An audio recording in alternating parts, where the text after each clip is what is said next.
Hello guys, நான் தான் உங்கள் அகாடமியில் ஒரு போன எபிசோடு பார்த்து இந்த எபிசோடு வந்தீங்கன்னா கண்டிப்பாக அந்த மாணவங்களுக்கு பிடிச்சிருக்குன்னு தான் நினைக்கிறேன். அதனால் ஒரு லைக் ஒரு கமெண்ட் தட்டி ஹைப்புங்கிற பட்டனை தட்டி விட்டிங்கன்னா உங்களுக்கு நான் போடுற வீடியோலாம் உங்களுக்கு ரெகுலராக நோட்டிஃபிகேஷன் ஆகும், 4 பேருக்கு போயும் சேரும். அதனால் அந்த ஹைப் ஒன்றையும் தட்டி விட்ருங்க. சரி வாங்க வளன்னு பேசாமல் வீடியோக்குள்ளே போகலாம். போன எபிசோட்லேருந்து அடுத்த எபிசோடு கன்டினியூஷன் பார்க்க போகிறோம். ஹீரோவுக்கு அந்த மிஷின் முடிஞ்சோன்னே அடுத்து ஒரு புதுசாக ஒரு மிஷின் ஆரம்பிக்குது. நீங்கள் அடுத்து வர படையெடுப்பை நீங்கள் தடுத்து நிறுத்தணும்னு. ஹீரோ பண்ணது படையெடுப்பா அப்படின்னு ஹீரோ ஆச்சரியம் பார்த்துட்டு இருக்கோம். ஓ, அந்த பொண்ணு போனால கண்டிப்பாக அவள் தான் டீம் அழைச்சிட்டு வர போகிறா அப்படின்னு ஹீரோ மனசுல நினச்சிக்கிட்டு இருக்கோம். அப்படியே ஹீரோட பில்டிங்கில் தான் காட்டுறாங்க.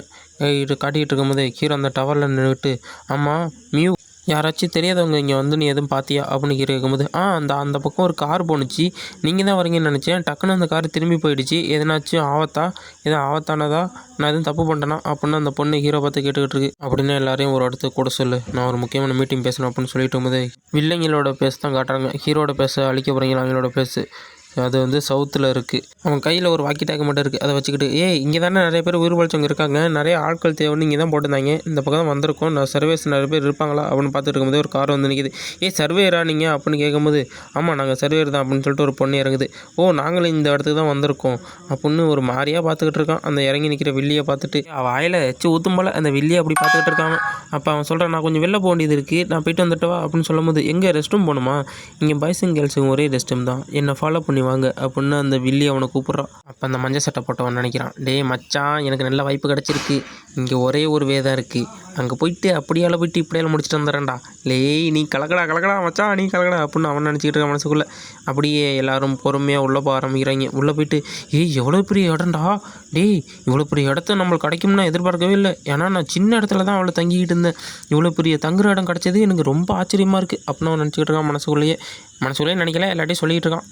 அந்த பையன், சரி ரெஸ்ட் ரூம் எங்கே இருக்குது அப்படின்னு கேட்கும்போது, உனக்கு என்ன அது முடியலையா, சரி என்னை ஃபாலோ பண்ணி வா அப்படின்னு சொல்லிட்டு அவனை அழைச்சிட்டு போயிட்டுருக்கு. அவன் சிரிச்சுக்கிட்டே இருக்கான். பாத்ரூம் போயிட்டு இருக்கும்போதே மனசுக்குள்ளே அப்படியே என்ன தேசி நினச்சி சிரிச்சுக்கிட்டு இருக்கான். நம்மளுக்கு காட்டலை. அந்த பொண்ணு அப்படியே பக்கத்தில் நின்றுட்டு இருக்கா. அவன் பேண்டை போட்டுக்கிட்டு, நான் ஒன்றும் கூச்சப்பட மாட்டேன், நான் ரொம்ப திறமைசாலி, நீ உன்னோட வேலையை ஆரம்பி அப்படின்னு சொல்லும் போதே, என்னது எனக்கு தொண்டை கம்முது, விற்குது, நிற்குது, எல்லாமே தூக்குது அப்படின்னு அவன் நினச்சிக்கிட்டு இருக்கும் போதே அந்த வில்லி அவனோட கழுத்தில் கத்தியை விட்டு ஆட்டிடுறான். செத்துப்பாடாடி, நீ ஒரு எலட்டு வாரியர் நினச்சா இப்படி செத்து போயிட்டிய அப்படின்னு சொல்லிட்டு அவனை போட்டு தள்ளிட்டு அவனை பார்த்து மீச்சிட்டு சி அப்படின்னு சொல்லிட்டு வெளில வந்துகிட்டு இருக்கான். நான் மேடம் போன விஷயம் முடிஞ்சிருச்சா, முடிஞ்சிச்சு இங்கெல்லாம் முடிஞ்சிச்சான்னு கேட்கும்போது எல்லாரையும் முடிச்சாச்சு அப்படின்னு அவன் சொல்லிட்டு இருக்கான். நம்ம ஹீரோ எக்ஸியான தான் காட்டுறாங்க. எல்லாரும் கூப்பிட்டு வச்சு குரூப்பாக பேசிகிட்டு இருக்கும்போது அந்த போலீஸ்காரன் கேட்குறான், யாராச்சும் இங்கே இருப்பாங்களா, அவங்க தான் இந்த மட்டும் லீக் பண்ணுறாங்களா இங்கே இருக்க விஷயத்தில் அப்படின்னு சொல்லும் போது, அதுக்கெல்லாம் வாய்ப்பு இல்லை அப்படின்னு ஹீரோ சொல்லிவிட்டு அதுக்கப்புறம் அங்கே நிற்கிற அந்த மஞ்சள் முடிக்காரன் எல்லாரையும் கூப்பிட்டு, நம்ம இப்போ ஒரு இடத்துக்கு போகிறோம், நம்ம சவுத் சைடில் இருக்க ஒரு ஃபேக்ட்ரி பற்றி காலி பண்ண போகிறோம், அதுக்கு யாராவது வரீங்க அப்படின்னு ஹீரோ கேட்குறான். அந்த மீ பொண்ணு சொல்லுது, நான் வரேன் கண்டிப்பாக, அந்த கண்ணாடி போட்டவனு சொல்கிறான் நானும் வரேன்னு, 2 பேரும் ஒரே மாட்டா இருக்காங்க, அவங்களும் சொல்கிறாங்க நாங்களும் வரோம் அப்படின்னு. ஒரு சின்ன பையன் தூக்கி நானும் உங்களுக்கு ஹெல்ப் பண்ண வரேன் அப்படின்னு சொல்லும் போது அவங்க அம்மா சொல்லுது, அடையே முட்டாப்பையில் நீ ஒரு சின்ன பையடா, நீ அங்கெல்லாம் போகக்கூடாது அப்படின்னு சொல்லும் போது அந்த பக்கத்தில் நிற்கிற அந்த பொண்ணு ஹீரோ காப்பாற்றுறான அந்த பொண்ணு சொல்லுது, இவ்வளோ பேர் உங்களுக்கு ஹெல்ப் பண்ண வரும்போது நானும் வர மாதிரி தப்பாயிரும், அதனால் நானும் வரேன் அப்படின்னு அந்த பொண்ணு சொல்லுது. ஹீரோ எதுக்கு இது மட்டும் பிளான் போட்டிருக்கானா, எல்லாரையும் அழைச்சிட்டு போயிட்டு ஜாம்பியெல்லாம் போட்டு தள்ள விட்டு அவங்களுக்கு தைரியம் எடுத்தது தான் ஹீரோ இது மட்டும் பிளான் போட்டிருக்கான். எல்லாரையும் கூப்பிட்டுட்டு சரி வாங்க கிளம்பலாம், நம்ம போகலாம் அப்படின்னு சொல்லிட்டு எல்லாரையும் கூப்பிட்டுட்டு கண்ணு கடப்பரை எல்லாத்தையும் தூக்கிட்டு கிளம்புறாங்க. எல்லாரும் போய்ட்டு ஆளுக்கு ஒரு சாம்பி அழகாக போட்டு தள்ள ஆரம்பிக்கிறாங்க. எல்லாரும் அடி வெளுத்து வாங்குறாங்க. சாம்பியெல்லாம் வெளுத்து வாங்கிட்டு ஹீரோ கேட்குறான், யாருக்காச்சும் எதாவது அடிபட்டிருக்கா, அப்படி அடிபட்டிருக்கா நீங்களே செக் பண்ணி பார்த்துட்டு சொல்லுங்கள் அப்படின்னு ஹீரோ எல்லாரையும் பார்த்து சொல்கிறான். ஹீரோ அவங்கள பார்த்து சொல்கிறான், இன்னும் 2 இல்லைனா ஒரு 3 நாளில் கண்டிப்பாக அவங்க நம்மளை அட்டாக் பண்ண வந்துடுவாங்க, அதனால் எல்லோரும் ப்ராப்பராக தயாராக இருங்க அப்படின்னு சொல்கிறான். அங்கே இருக்கவங்களும் கோரஸாக கண்டிப்பாக நாங்கள் தயாராக இருக்கோம், என்னோட ஆர்டர்ஸை கண்டிப்பாக நாங்கள் மதிப்போம் அப்படின்னு ஹீரோட்ட எல்லோரும் சொல்லிட்டு இருக்காங்க. அப்போ ஹீரோ பார்த்துட்டு சொல்கிறான், அப்படின்னா என்னோடய ஆர்டருக்கு நீங்கள் காத்துக்கிட்டுருங்க, நான் சொல்கிற வரைக்கும் நீங்கள் இங்கேயே பதுங்கிருங்க, நான் உங்களுக்கான ரைஃபிள் வெடிகுண்டு மருந்து எல்லாத்தையும் நான் அனுப்பி வைக்கிறேன் அப்படின்னு ஹீரோ சொல்கிறான். அந்த வில்லியோட இடத்த தான் காட்டுறாங்க. அந்த வில்லி காரில் நிறைய பாம்பு அது இதுன்னு ஏற்றிக்கிட்டு இருக்காங்க, ஆயில் கேனு அப்படின்னு ஏற்றிக்கிட்டு இருக்கும்போது, பிக் சிஸ்டர் அப்படின்னு ஒரு சத்தம் கேட்குது. என்னென்னு பார்த்தா ஒரு ஒல்லியாக இருக்கணும், ஒரு பெருசாக மலை மாடு மட்டும் இருக்கான், அவனை வந்து நிற்கிறாங்க. என்ன சிஸ்டர் பண்ணுறீங்க, நம்ம இப்போ எங்கே போகிறோம் அப்படின்னு கேட்கும்போது அந்த மலை மாடு சொல்கிறான், எனக்கு மீட்டு வேணும், ஹியூமனோட ஃப்ளஷ் வேணும் அப்படின்னு சொல்லிட்டு இருக்கான். அப்போ அந்த பொண்ணு சொல்லுது, நான் ஒரு ரீசெண்டாக ஒரு இடத்த கண்டுபிடிச்சேன், அந்த இடத்துல நிறைய மக்கள் இருக்காங்க, அவங்க எல்லாரையும் ஆம்புஷ் பண்ணி நம்மளோட வழிவகைக்கு கொண்டு வரணும் அப்படின்னு அந்த பொண்ணு சொல்லிகிட்டு இருக்கு. அப்போ அந்த மலை மாடு சொல்கிறான், எனக்கு மீட்டு வேணும் அப்படின்னு அவன் சொல்லிகிட்டு இருக்கான். சரி நம்ம போயிட்டு அவங்கள இன்னும் 2 நாளில் முடிச்சு விட்டு வந்துடுவோம், நம்மளோட பிரதர்ஸ் எல்லாம் அழைச்சிக்கிட்டு போயிட்டு அப்படின்னு அந்த பொண்ணு சொல்கிறான். அடுத்து நம்ம ஹீரோவை தான் காட்டுறாங்க. நம்ம ஹீரோ என்ன பண்ணுறான், அவன்கிட்ட இருக்க பாயிண்ட்லாம் கொடுத்து சப்ளை பாக்ஸு, அதுக்கப்புறம் ரிப்பேர் கிட்டு அது இதுன்னு நம்ம ஃப்ரீ ஃபயரில் யூஸ் பண்ணுற மாட்டோம். ஹீரோவும் இதில் நிறையா சப்ளை பாக்ஸ் அது இதுன்னு வாங்கி போடுறான், ஹீரோவுக்கு யூஸ் பண்ணுற மாட்டோம். ஹீரோவும் சொல்கிறோம், என்னது செகண்ட் ஹேண்ட் பாக்ஸ் இன்னும் நிறையா கிடச்சிருக்க, இந்த பாக்ஸ் எல்லாம் அடுத்து நம்மளுக்கு என்னென்ன ஸ்கில்ல கிடைக்க போகுதுன்னு தெரியலையே அப்படின்னு ஹீரோ ஆர்வமாக எல்லாத்தையும் ஓப்பன் பண்ணிட்டு இருக்கான். ஹீரோவுக்கு இப்போ 25% அவனோட ஸ்ட்ரென்த் அதிகரிக்கிற மாட்டோம் ஒரு ஸ்கில்லு கொடுத்துருக்காங்க. அதை பார்த்துட்டு ஹீரோ, இது ரொம்ப சூப்பராக இருக்குது, நம்மளுக்கு இப்போ நம்மளோட பவர் 25% அதிகரிச்சிருக்கா, நார்மலான ஹியூமனோட நான் இப்போ ஒரு 10 மடங்கு இல்லை 20 மடங்கு நான் ஸ்ட்ராங்காக என்னால் அட்டாக்கை பயன்படுத்த முடியும் போலையே அப்படின்னு ஹீரோ சொல்லிகிட்டு இருக்கான். சொல்கிறான், இந்த பவரில் நான் யார் மேலேயாச்சும் பயன்படுத்தி அவனுமே என் கை துடிக்குதே பறக்குதே, நான் தாண்டா எவனாச்சும் வாங்கடா நான் அடித்து பார்க்கண்டா அப்படின்னு ஹீரோ சொல்லிக்கிட்டு இருக்கான். அட்டாக் பண்ணுறதுக்கு லோட் பண்ண மொத்த ஐட்டத்தையும் எடுத்துக்கிட்டு ஹீரோட இடத்த நோக்கி வந்துக்கிட்டு இருக்காங்க. அப்போ ஒருத்தன் கேட்குறான், சிஸ்டர் நம்ம இப்போ அங்கே போய் என்ன பண்ண போகிறோம் அப்படின்னு கேட்கும்போது, அவங்கள நம்ம அட்டாக் பண்ணணும், நம்ம அந்த செவத்தை எப்படியாச்சும் உடச்சி இல்லைனா கதவை பொழந்துனாச்சும் நம்ம உள்ளே போயிட்டோம்னா நம்ம எல்லாரையும் நம்மளோட கைகளை கொண்டு வந்துடலாம் அப்படின்னு அந்த பொண்ணு சொல்லிகிட்டு இருக்கு. ஆனால் நம்ம எப்படியாச்சும் உள்ளே போயே தீரணும், அது ஒண்டி நீ மறந்துடாத அப்படின்னு அவனை பார்த்து அந்த பொண்ணு சொல்லுது. இருக்கவன் மீட்டுக்கு சத்தம் போல எனக்கு மீட்டு அப்படின்னு சொல்லிக்கிட்டு இருக்கான். அப்படியே அடுத்து ஹீரோவோட இடத்த நோக்கி தான் போயிட்டு காட்டுறீங்க. நம்ம ஹீரோவும் அவனோட இடத்துல நின்றுக்கிட்டு எல்லாரும் தயாராக இருக்காங்களா அப்படின்னு கேட்குறான். முன்ன மட்டும் பவரில் இருந்தால் நான் இறங்கி சண்டை போட்டிருப்பேன் அப்படின்னு போலீஸ்காரர் சொல்லும் போது, நீங்கள் ஒரு கன்மேன் தானே சொன்னீங்க, நல்லா ஷூட் பண்ணுவீங்கல்ல அப்படின்னு ஹீரோ அவரை பார்த்து கேட்குறான். ஆமாம், அதை எதுக்கு நீ இப்போ கேட்குற அப்படின்னு போலீஸ்காரர் நம்ம ஹீரோ பார்த்து கேட்குறாரு. அது ஒன்றும் இல்லை, நான் உங்கள்கிட்ட ஒன்று கேட்கணும், சும்மா ஒரு 200லேருந்து ஒரு 300 மீட்டர் வரையும் நீங்கள் சுடுவீங்களா அப்படின்னு சொல்லும் போது, என்ன சொல்கிற, காற்று பலமாக அடிக்காமல் இருந்துச்சுன்னா தாராளமாக நான் 500 மீட்டர் வரையும் சுடுவேன்டா அப்படின்னு ஹீரோவை பார்த்து அந்த போலீஸ்கார் சொல்லிகிட்டு இருக்காரு. ஒரு டவுட்டு போலீஸ்கார் நீங்கள் இவ்வளோ சாப்டர் வந்துட்டீங்க, ஆனால் இன்னும் என் ட்ரெஸ்ஸை மாற்றாமல் இருக்கீங்க அப்படின்னு என்னோட உள்மனசு கேட்டுச்சு, அதனால் கோச்சிக்காதீங்க. சரி தேவையில்லாமல் பேசாமல் வாங்க நம்ம வீடியோ கால் போகலாம். நம்ம ஹீரோ சொல்கிறான், நான் உங்களுக்கு ஒரு ஐட்டம் வச்சுருக்கேன் அதான் அப்படின்னு சொல்கிறான். அந்த ஃப்ரெண்டுக்காரன் மஞ்சள் முடிக்காரன் வந்துட்டு, அப்பா பிரதர் யாங்கு இது என்ன இவ்வளோ கணக்குது, தூக்கிட்டு வரவே முடியலையே என்னால், அவ்வளோ வெயிட்டாக இருக்கே அப்படின்னு சொல்லும்போது, என்னது வெயிட்டாக இருக்கா அப்படின்னு அந்த போலீஸ்காரன் திரும்பி பார்க்குறான். திரும்பி பார்த்துட்டு இருக்கும்போது, என்ன பொருள் இது, என்ன எடுத்து வந்திருக்கீங்க அப்படின்னு அந்த போலீஸ்கார் கேட்டுக்கிட்டு இருக்கும்போது, நம்ம ஹீரோ அதை ஓப்பன் பண்ணிட்டு, உங்களுக்கு ஒரு ஆயுதம் கொண்டு வந்திருக்கேன் அப்படின்னு ஹீரோ அந்த ஆயுதத்தை எடுத்து காட்டினோன்னே, இது கிடைக்கிறதே கஷ்டமாச்சே, எவ்வளோ இடத்துல தேடியும் யாருக்குமே கிடைக்கல, ஆனால் உனக்கு எப்படி கிடச்சிச்சு அப்படின்னு ஹீரோ பார்த்து அந்த போலீஸ்கார் கேட்டுக்கிட்டு இருக்காரு. என்னன்னு பார்த்தா நம்ம ஹீரோ ஸ்னைப்பரை தான் கொண்டு வந்து நம்ம போலீஸ்கார் கரெக்டாக சுற்று போலீஸ்கார் அப்படின்னு எடுத்து நீட்டுறான். அப்போ ஹீரோவை பார்த்துட்டு, இது நான் கண்டிப்பாக நல்லா பயன்படுத்தேன் அப்படின்னு சொல்லிட்டு இருக்கும்போது நம்ம ஹீரோ சொல்கிறான், அதில் 10 ஷாட் தான் இருக்குது, நீங்கள் 10 வாட்டி தான் ரீலோட் பண்ணலாம், அதனால் அந்த 10 ஷாட்டும் கரெக்டாக யூஸ் பண்ணிடுங்க அப்படின்னு ஹீரோ கரெக்டாக அந்த போலீஸ்காரை பார்த்து சொல்லிகிட்டு இருக்கான். போலீஸ்காரும், நான் கரெக்டாக இதை யூஸ் பண்ணுறேன், நான் எப்படி யூஸ் பண்ண முடியுமோ அப்படி யூஸ் பண்ணிடுறேன் அப்படின்னு போலீஸ்கார் சொல்கிறாரு சந்தோஷத்தில். ஹீரோவும் அந்த மஞ்சள் முடிக்காரனை பார்த்து, எல்லாம் ரெடியாக இருக்காங்களா அப்படின்னு கேட்கும்போது, எல்லாம் ரெடியாக இருக்காங்க, அவங்களோட பொசிஷனில் கரெக்டாக இருக்காங்க அப்படின்னு சொல்லும்போது, நம்ம போலீஸ்காரும் போய்ட்டு அவரோட பொசிஷனில் கரெக்டாக இருக்காரு, நானும் கரெக்டாக இருக்கேன், நீங்கள் ஆர்டர் கொடுத்தா போதும் நான் போட்டு தள்ளிடுறேன் ஒரு ஷாட்டில் அப்படின்னு போலீஸ்காரர் சொல்கிறாரு. அதில் உட்காந்துட்டு கரடி மாட்டா இருக்கவன், அங்கெல்லாம் நம்மளை அட்டப்படி தயாராக இருப்பாங்க போலே அப்படின்னு சொல்லும்போது, காரை பார்த்து ஓட்டுறா அப்படின்னு அந்த பொண்ணு சொல்கிறா. எல்லாரும் காரை பயங்கரமாக ஓட்டிகிட்டு போயிட்டுருக்கேன். நம்ம ஹீரோ இடத்த பார்த்து, அவங்க வந்துட்டாங்க எல்லாம் சுடுங்கடா அப்படின்னு அந்த பொண்ணு கத்துறா.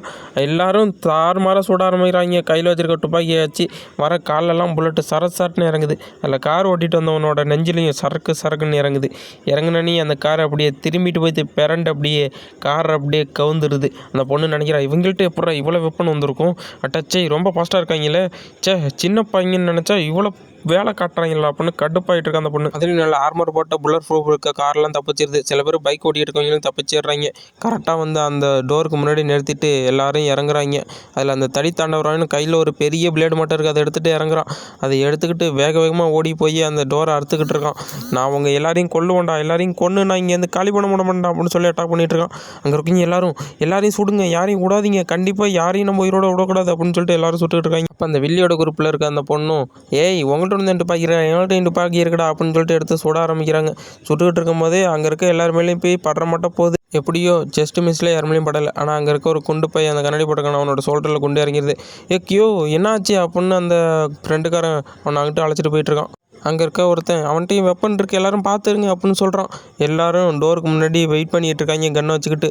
டோரும் பொறுமையாக திறக்குது. யாருன்னு பார்த்தா நம்ம ஹீரோ தான் எங்கேயோ டோரை திறந்துட்டு வேக வேகமாக ஓடிக்கிட்டு இருக்கான். அந்த பொண்ணும் எப்படியாச்சும் இந்த டோரை உடச்சி நம்ம உள்ளே போய் திருவண்டா அப்படின்னு சொல்லும் போது அவன் வெறி கொண்டு கத்திக்கிட்டு இருக்கான். கத்திக்கிட்டு அந்த டோரை போட்டு அறுன்னு அறுத்து அப்படியே வெடிச்சிருது அந்த டோரே. எல்லாரும் தயாராக இருங்க, அவங்க உள்ளே வந்துக்கிட்டு இருக்காங்க அப்படின்னு அந்த பொண்ணு கத்துது. அந்த பொண்ணு கத்திக்கிட்டு இருக்கும் போதே அவன் நினைக்கிறான், இனிமேல் எல்லாரோட சோழியும் நான் பார்த்துக்கிறேன், மொத்த பேரும் என்னோட கையில் ஆட்டி வைக்கிறேன்டா அப்படின்னு அந்த வில்லி நினச்சிக்கிட்டு இருக்கான். வில்லியும் அந்த குண்டம் பைய பின்னாடி நின்றுட்டு எல்லாரும் இவன் பின்னாடி வந்துருங்க, நம்ம கவரில் நிற்கலாம், அவங்க அட்டாக் பண்ணாலும் நம்ம மேலே குண்டு படாது அப்படின்னு சொல்கிறான். அவன் அப்படியே பொறுமையாக டோர் அப்படியே கையாலே பொழக்கிறான். டோரை கையாலே பொழந்து விட்டு வந்தோடனே நம்ம ஹீரோவுக்கு நியூஸ் வந்துடுது, அவங்க டோரை உடச்சிட்டாங்க அப்படின்னு. ஹீரோவும் வாக்கி டாக்கியில் போலீஸ்கார் கரெக்டாக நீங்கள் எய்ம் பண்ணி வச்சிங்க, நான் சொன்னதுக்கப்புறம் போட்டுருங்க அப்படின்னு ஹீரோ சொல்கிறான். போலீஸ்காரும் கரெக்டாக அவனை எய்ம் பண்ணி வச்சுக்கிட்டு இருக்காரு. அந்த குண்டனும் ரோர் விட்டு கத்திக்கிட்டு இருக்கான். எல்லாரையும் கொல்ல போகிறேன் கொன்று நான் திங்க போகிறேன் அப்படின்னு கத்திக்கிட்டு இருக்கான். அப்போ அங்கே இருக்கவங்களாம் பார்த்துட்டு டே இவன் மனுஷன்னா வேறு எதுவும் மாடா, இவ்வளோ கொடூரமாக இருக்கானே அப்படின்னு பார்த்துக்கிட்டு இருக்காங்க. அப்போ அவன் எல்லாரையும் பார்த்து நான் எல்லாரையும் கொன்று நான் சொன்னிக்கிட்டே இருப்பேன், கொல்லுவேன் அப்படின்னு சொல்லிட்டு வேகமாக வந்துக்கிட்டு இருக்கான். எல்லாரும் துப்பாக்கி வச்சவனை சாறுமாராக சுட்டுக்கிட்டு இருக்காங்க. ஆனால் அந்த புல்லட்லாம் அவன் உடம்புல உள்ளேயே போகல. அவன் உடம்புல அப்படியே மேலே பட்டு அப்படியே எல்லா புல்லட்டும் கீழே விழுந்துருது. அந்த அங்கிள் ஓல்டுமேன் பார்த்துட்டு என்னது இது, எந்த புல்லட்டும் உடம்புக்குள்ளே போகவே இல்லை, அவன் மனுஷனால வேறு எதுவுமா அப்படின்னு ஆச்சரியமாக பார்த்துக்கிட்டு இருக்காங்க. அப்போ அந்த வில்லி சொல்கிறா, சாதாரண புல்லட்டில் வச்சு அவனோட உடம்பை தவிக்கவே முடியாது, நீங்கள் என்ன வேணாலும் முயற்சி செஞ்சீங்கடா, உங்களோட இடம் எனக்கு தான்டா சொந்தம் அப்படின்னு அந்த வில்லி சொல்லிக்கிட்டு இருக்கான். எய்ம் என்ன போலீஸ்காருக்கு நம்ம ஹீரோ ஆர்டர் கொடுத்துட்றான். ஹீரோ ஆர்டர் கொடுத்த உடனே அந்த போலீஸ்கார் என்ன பண்ணுறாரு, எய்ம் வச்ச வேகத்துக்கு ஒரு புல்லட்டு சரட்டுன்னு பாயுது. எதுக்கு நின்றுட்டு இருந்தவனோட மண்டையோட பாதி உடம்பு காணாமல் போயிடுது. டக்குன்னு எல்லாரும் ஒரு அமைதியாகிடுறாங்க. என்னடா நடந்துச்சிங்க, டேய் எப்புட்றா அவன் அதுக்குள்ளேயும் எப்படி செத்து போனான், இதுக்கு வாய்ப்பே இல்லையே, எப்படி ஒரே இடத்துல செத்து போனான், அவன் உடம்பு தான் புல்லட் தொலைக்காத அப்படின்னு அங்கே இருக்கவங்கெல்லாம் பயந்து போய் பேச ஆரம்பிக்கிறாங்க. இம்பாசிபிள், இதுக்கு வாய்ப்பே இல்லை அப்படின்னு அந்த பொண்ணு பயத்திலேயே பேசிக்கிட்டு இருக்கா. இதுக்கு எப்படி நடக்கணும் அப்படின்னு சொல்லிட்டு இருக்கும்போது நம்ம ஹீரோ கண்ணை தூக்கிட்டு வந்து எதுக்க நிற்கிறான். எல்லாரும் பயந்து ஓடுறது தயாராக வராங்க. அவங்கெல்லாம் அங்கிட்டு ஓடிட்டு இருக்கும்போது அந்த பொண்ணு அப்படியே ஓடுறது தயாராகிட்டு இருக்கு. எல்லாரும் இங்கே தப்பிச்சு ஓடுங்களா, நம்ம சீக்கிரம் காருக்கு போயிட்டோம்னு தப்பிச்சிடலாம் அப்படின்னு சொல்லிட்டு சுட்டுக்கிட்டே ஓடிட்டு இருக்காங்க. சரி நான் எப்படியாச்சும் தப்பிச்சாவணும் ஓடிட்டு இருக்கேன். நம்ம ஹீரோ அப்படியே குறி வச்சு உங்களை விட்டாதானே அப்படின்னு சொல்லிட்டு போட்டு தள்ளது தயாராகிட்டு இருக்கான். அவளை சுட போகும்போது இன்னொருத்தங்கிட்ட ஓடிட்டு இருக்கான். அவனை பிடிச்சி இழுத்து அப்படியே குறுக்க விட்டுட்டு அவனை காவு கொடுத்துட்றான். நம்ம ஹீரோவும் அவளுக்கு பதிலாக அவன் குறுக்க இருக்கவங்களாம் போட்டு தள்ளுறாள் அப்படின்னு ஹீரோ மனசுக்குள்ளே கடுப்பாயிட்டு இருக்கான். எப்படியா இருந்தாலும் எல்லாரையும் போட்டு தள்ள தான் போகிறோம், யாரை போட்டு தள்ளினாலே அப்படின்னு சொல்லிட்டு இருக்கும்போதே அவன் புல்லட் வாங்கினவனை அப்படியே தூக்கி ஹீரோ மேலே விட்டுறான். ஹீரோவுக்கு பக்கத்தில் இருந்து விழுவுறான். அதனால ஹீரோ டிஸ்ட்ராக்ட் ஆகிடுறான். இதை சாக்கா வச்சு நம்ம தப்பிச்சிடலாம் அப்படின்னு சொல்லிட்டு காரை பக்கம் ஓடிட்டு இருக்கா. அவனும் காரை திறந்து வச்சுக்கிட்டு இருக்கான். நம்ம போலீஸ்காரன் இப்போ தான் ஒரு சம்பவத்தை பண்ண போகிறாரு. கரெக்டாக குறி வச்சு ஓடிக்கிட்டு இருக்க பொண்ணோட காலையே போட்டு தள்ளிடுறாரு. போட்டு தள்ளினோடனே அவள் காருக்கு பக்கத்தில் போய் விழுந்துடுறான். இன்னொரு லோடு பண்ணி அவளை அடிச்சிடறான் அப்படின்னு போலீஸ்காரர் சொல்லிட்டு இருக்கும் போதே அவன் டக்குன்னு வாங்க சிஸ்டர் அப்படின்னு சொல்லிட்டு அவளை பிடிச்சி இழுத்து காரில் போட்டு அப்படியே வேகமாக ஓடிடுறான். பரவாயில்ல, நம்மளோட ஆட்கள் வேலையை கச்சிதமாக முடிச்சிட்டாங்க போல் அப்படின்னு சொல்லிட்டு போதே ஹீரோவுக்கு அந்த மொத்த ரிவார்டும் கிளைமாக ஆரம்பிச்சிருது. ஹீரோ நினைக்கிறான் அவங்களோட இடமும் நம்மளுக்கு இப்போ தெரிஞ்சிருச்சு, அதனால் அப்புறமா பித்து அவங்கள போட்டு தள்ளிட்டு வந்துடலாம் அப்படின்னு ஹீரோ நினச்சி தான் சிஸ்டம் இருக்கு. சிஸ்டத்தில் அம்புகுறி மட்டும் காட்டிடுது எனிமியோட ஹைட் அவுட் எங்கே இருக்குன்னு. அதனால ஹீரோ நினைக்கிறான் கொஞ்சம் லேட்டாக போய் அவங்கள போட்டு தள்ளிக்கலாம், இப்போ நம்மளுக்கு தான் அவங்க இருக்க இடம் தெரிஞ்சிருச்சு அப்படின்னு ஹீரோ நினச்சிக்கிட்டு இருக்கான். அங்கே இருக்கவங்க சந்தோஷத்தில் குதிக்கிறாங்க. ரொம்ப ஜாலி, எக்ஸையான் நம்ம ஜெயிச்சிட்டோம், பிரதர் ஜெயிச்சிட்டோம், நம்ம ஜெயிச்சிட்டோம் அப்படின்னு சொல்லிட்டு எல்லாரும் சந்தோஷத்தில் இருக்காங்க. அப்போ ஹீரோ எல்லாரையும் பார்த்து சொல்கிறான், இது நம்மளுக்கு சின்ன வெற்றி தான், இது மட்டும் நிறைய போர் நம்ம தயாராக இருக்கணும், ஏன்னா எப்போ யாரை அட்டாக் பண்ணவனே தெரியாது, அதனால் இப்போயே சந்தோஷப்படாதீங்க அப்படின்னு சொல்லிட்டு ஹீரோ எப்பாடா ஒரு வழியாக இவங்க வச்சு அப்படியே சமாளிச்சிட்டோண்டா அப்படின்னு நினச்சிட்டு அவனோட சிஸ்டத்தை போய் ஓப்பன் பண்ணி பார்க்குறான். நம்மளுக்கு நிறையா பாயிண்ட் இருக்குது, மொத்தம் 76 பாயிண்ட் இருக்குது, இதை வச்சு என்னென்ன பண்ணலாம் அப்படின்னு ஹீரோ யோசிச்சுக்கிட்டு இருக்கான். அடுத்து அந்த வில்லியோட இடத்த தான் காட்டுது. அவனை அப்படியே காப்பாற்றி கொண்டு வந்துடுறாங்க. ஒருத்தர் காலில் பிடிச்சிக்கிட்டு கொண்டு வந்துகிட்டு இருக்கும் போதே அங்கே இருக்க அவனோட பிரதர் எதுக்கு வந்து நிற்கிறான். என்னாச்சு உன்னோட காலுக்கு என்னாச்சு அப்படின்னு கேட்கும் போது அவன் என்னோட காலை சுட்டு எப்படியோ இங்கே தப்பிச்சு வந்திருக்கேன்டா, நீ காலுக்கு என்னாச்சுன்னு கேட்டுட்டு இருக்க அப்படின்னு சொல்லும்போது நீ இப்போ கால் இல்லாத ஒரு பிளைண்டு தானா, நீ ஒரு குப்பை எதுக்காங்கிட்டு, நீலாம் எனக்கு இனிமேல் தேவையே இல்லை அப்படின்னு அவன் ஒரு டோனில் சொல்ல ஆரம்பிக்கிறான். அவள் பயப்பட ஆரம்பிக்கிறான். என்னது நீ என்னை பிட்ரே பண்ணிட்டியா, இதுக்கு வாய்ப்பே இல்லை அப்படின்னு சொல்லும்போது பின்னாடி நிற்க 2 பேரும் அங்கேருந்து போயிடுறாங்க. எல்லோரும் போனோன்னே அவளை சுத்தப்பட ஆரம்பிக்கிறாங்க. அவன் கையில் ஒரு ராடை எடுத்துக்கிட்டு சரி உன்னோட சோழியை முடிக்க வேண்டிய நேரம் வந்துருச்சு, எப்பா எல்லாம் ஒன்று சேருங்கப்பா, இவளோட சோழியை முடிக்க வேண்டிய நேரம் வந்துருச்சு அப்படின்னு சொல்லிட்டு எல்லாரும் அவளை சுற்றி ஒன்று கூடுறாங்க. அவன் அப்படியே கட்டையை தூக்கி குத்த போகிறான். இதோட இந்த எபிசோடு முடியுது நண்பர்களே.